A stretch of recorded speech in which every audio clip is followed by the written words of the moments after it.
Student, today we will study the paper of statistical inference of BA and BSc 5th sem.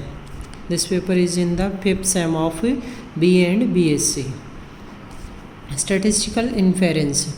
First, second unit 2 of statistical inference. In unit 2, first of all we defined population. Population क्या होती है कि population हमारी simple जो भी हम statistical inference में हम क्या करते हैं, सर्वे करते हैं. मेनली सर्वे किसी भी चीज़ का हो सकता है, किसी भी चीज़ को लेकर हम स्टडी कर सकते हैं. सर्वे में हमारा जो होगा, जिसको हमें स्टडी करना है, द ग्रुप ऑफ इंडिविजुअल्स जिसको हम स्टडी कर रहे हैं, जिसका हम सर्वे कर रहे हैं, the group of individuals under study, individuals under study is called as populations. कि जो भी ग्रुप ऑफ इंडिविजुअल्स जिसको हमें स्टडी करना है under study is called a population, उसको हम क्या कहेंगे, पॉपुलेशन कहेंगे. जैसे कोई भी हमें सर्वे करना था, नॉर्मली हम लें कि हमें लिविंग ऑफ ए स्टैंडर्ड को देखना है कि किसी भी जगह पर हमारा लिविंग ऑफ स्टैंडर्ड कितना इंक्रीज हुआ है. लिविंग ऑफ स्टैंडर्ड को हमें कंसीडर करना है तो कितना इंक्रीज हुआ, तो जो हमारा एरिया होगा, जैसे न्यू दिल्ली करना है तो न्यू दिल्ली जो है वो हमारा क्या बन जाएगा, पॉपुलेशन बन जाएगा. कि न्यू पॉपुलेशन क्या होगी लिविंग ऑफ स्टैंडर्ड में, न्यू दिल्ली.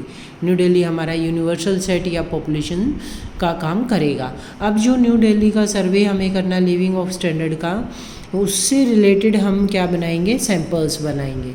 कंप्लीट पॉपुलेशन जो फाइनाइट भी हो सकती है और इनफाइनाइट भी हो सकती है, स्मॉल लार्ज किसी भी टाइप की हो सकती है पॉपुलेशन. उस पॉपुलेशन को अगर वो हमारी लार्ज है या इनफाइनाइट है तो उसको हम क्या करते हैं, स्मॉल पार्ट्स पे डिवाइड कर लेते हैं. उसको कम्प्लीटली एक बार में सर्वे नहीं कर पाते, तो जो हम स्मॉल पार्ट्स में डिवाइड करते हैं वो पार्ट्स हमारे क्या कहलाते हैं, सैम्पल कहलाते हैं.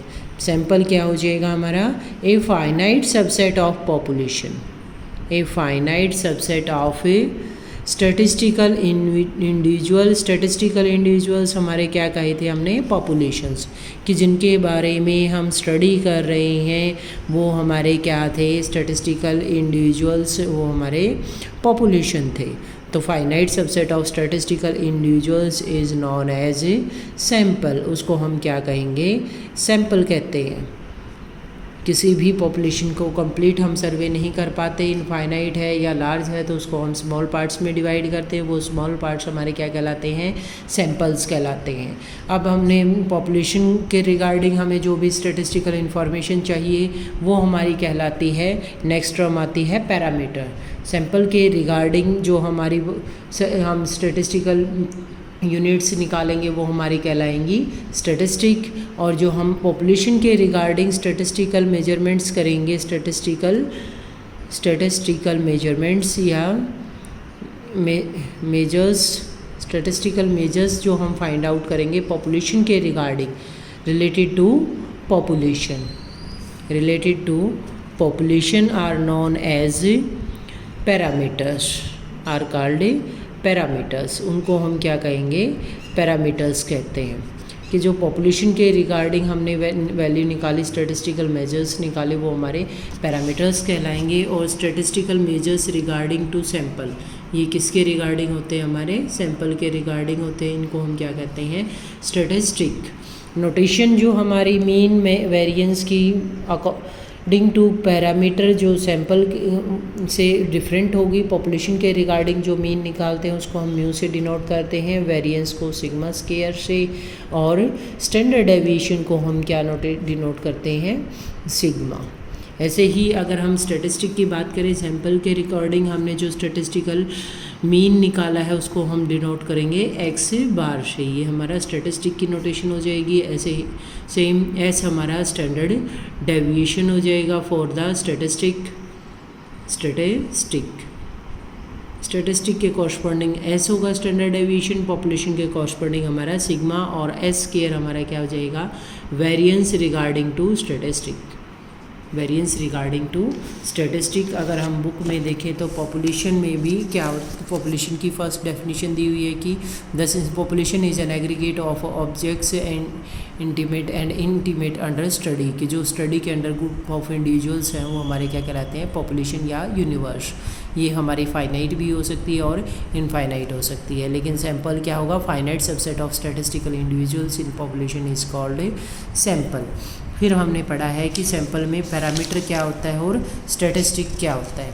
पैरामीटर और स्टैटिस्टिक नेक्स्ट पेज पे डिफाइन किया हुआ है कि in order to avoid verbal confusion हो जाए हमारा कि स्टैटिस्टिकल हम वैल्यू निकाल रहे हैं, पॉपुलेशन के रिगार्डिंग निकाला है हमने मीन, या हमने सैंपल के अकॉर्डिंग मीन निकाला है, तो वर्बल कन्फ्यूजन को हमने दूर करने के लिए उनकी नोटेशन डिफरेंट ले ली कि जो पैरामीटर है वो हमारे क्या कहलाएंगे, पॉपुलेशन के रिकॉर्डिंग स्टैटिस्टिकल कांस्टेंट्स, और जो हमारे सैंपल के रिगार्डिंग जो स्टैटिस्टिकल मेजर्स करेंगे, ऑब्जर्वेशन करेंगे, वो हमारे क्या कहलाएंगे, स्टैटिस्टिक्स।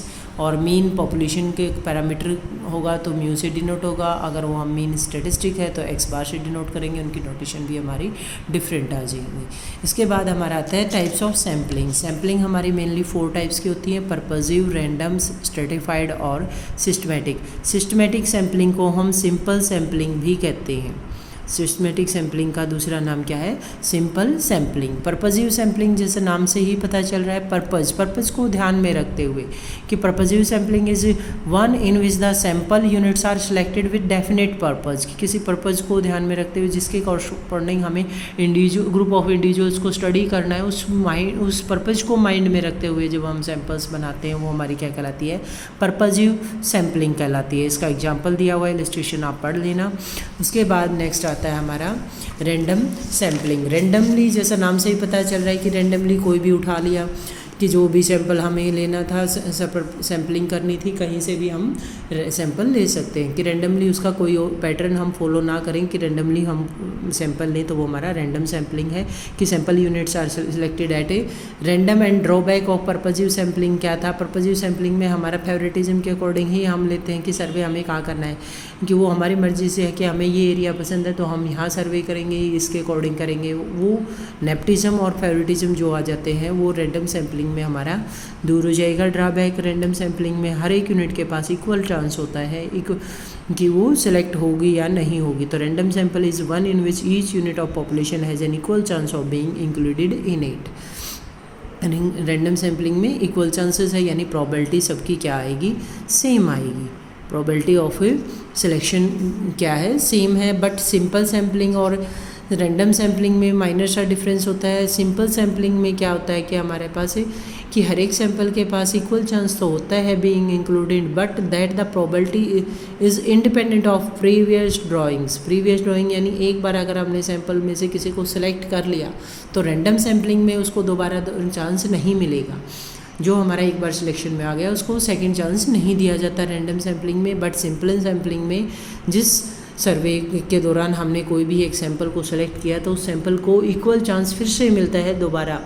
जैसे कार्ड्स, प्लेइंग कार्ड्स में होता है हमारा विद रिप्लेसमेंट और विदाउट रिप्लेसमेंट, तो हम सिंपल सैम्पलिंग को तो विद रिप्लेसमेंट वाले से कंसीडर कर सकते हैं और रैंडम सैम्पलिंग एक तरह से हमारी विदाउट रिप्लेसमेंट आपकी होगी कि यहाँ एक को चांस मिल गया दोबारा नहीं मिलेगा, यहाँ आप उसको बार बार चांस दोगे सेम प्रोबेबिलिटी के साथ। फिर फोर्थ टाइप आती है हमारी स्ट्रेटिफाइड सैम्पलिंग। स्ट्रेटिफाइड सैम्पलिंग में स्ट्रेटा वर्ड यूज होता है होमोजीनियस के लिए, कि जो भी हमारा डाटा हेट्रोजीनियस था उसको हम होमोजीनियस ग्रुप्स में डिवाइड करते हैं।